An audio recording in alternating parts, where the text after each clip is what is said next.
बयसर अपराह्न जेतेबेले अंटा नई जाए चम धुड़ु धुड़ु हो जाए चेहरार चमक आउ आखिर तेज उड़ी जाए सेतेबेले किए बा काहाकू घर परिवार छाड़ी निसहाय जीवन जीवाकू चाहिए कारण समय चक्र एपरी करबाकू बाध्य करिथाए।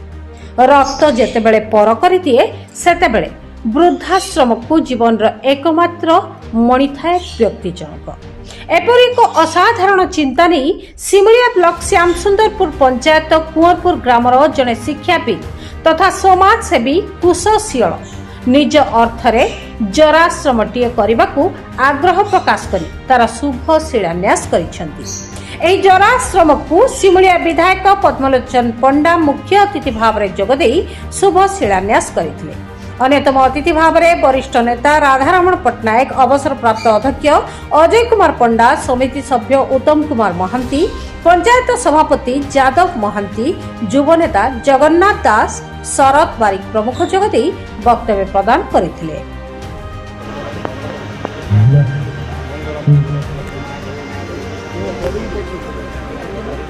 श्री ललित कुमार सियल असिस्टांट टीचर अच्छी परमेश्वरपुर यूपी स्कूल समस्ते मंदिर को जाउछंती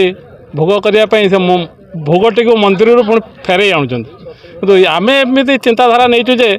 जे लोकटी जो लोकटी जीव सी आ जिनसटी को लेकिन फेरी आसब ना कि सेटारे से लोक को निश्चित भाव में खावाई दवापाई मु प्रयास करुच्छ निज उद्यम आरंभ करी सरकार जदि साहाय्य करते ताले आउटी आगो को निश्चित भाव में बढ़ तेणु सरकार पाखे आशावादी अच्छी निश्चित भाव में मत साहाय्य करेंगे और ग्रामवासी मोर सहयोगी मैंने आ मोर जगन्नाथ दास से पूर्ण मात्रा मत सहयोग करेंगे प्रतिश्रुति देती एवं नना आसते प्रतिश्रुति देती तेणु मु आगे जावाई प्रस्तुत अच्छे परिवार देखा टे वृद्ध है बयस है से पुओ झील मैंने बहु मैंने बहुत अत्याचार करुँच खाइबा ठीक से दे पारना मु बहुत आड़े देखी मुझे अनुभव करुच्ची तेणु से पुओ मैंने भविष्य से बापा माँ मान को डरवाई साहस करें से सब कहे जे जदि आमको डरब ताहले आम निश्चित भाव में से आश्रम जा तेणु से पुओ बहु मान को मुझे जे ए प्रकार असुविधा जपरी आम बापा माँ को न करते तेणु से गोटे योजना करा तेणु से योजनाटी जब सफल हम सरकार सहयोग करूँ ग्रामवासी सहयोग करूँ आ पदुनना सहयोग करेंगे कही तेणु आगे जी मो ना जगन्नाथ दास मु श्यामसुंदरपुर युव नेता आज आमर विधायक श्री पद्मलोचन पंडा दीर्घ दिन स्वप्न था आम श्यामसुंदर पंचायत कुंवरपुर ग्राम अधूरा स्वप्न आज पूरण कर आम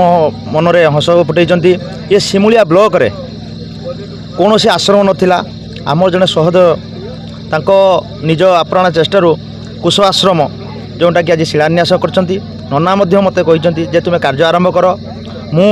मो तरफरु एवं मो दल तरफरु पार्टी तरफरु पूर्ण मात्रा तुमको सपोर्ट देमी किंतु तुम्हें काम कार्य आरंभ कर जाऊ नना को धन्यवाद। आम श्यामसुंदरपुर पंचायत रे जिते जो मुहूर्त जो लोक मैंने असुविधा पड़ती नना पूर्ण मात्रा साहाय्य करती तेणु से आम नना पाखे सब बेले चिर ही रहू नहीं बर्तमान आम जो कुश आश्रम कर सी निज पारिश्रम अर्थर से खर्च कर आगामी निश्चित सरकार अनुदान आसो निश्चित आगक जीव आम आपण माध्यम भी जन देचु एटी आम समस्त पाखक जीवु साहाय्यर हाथ बढ़ेबू।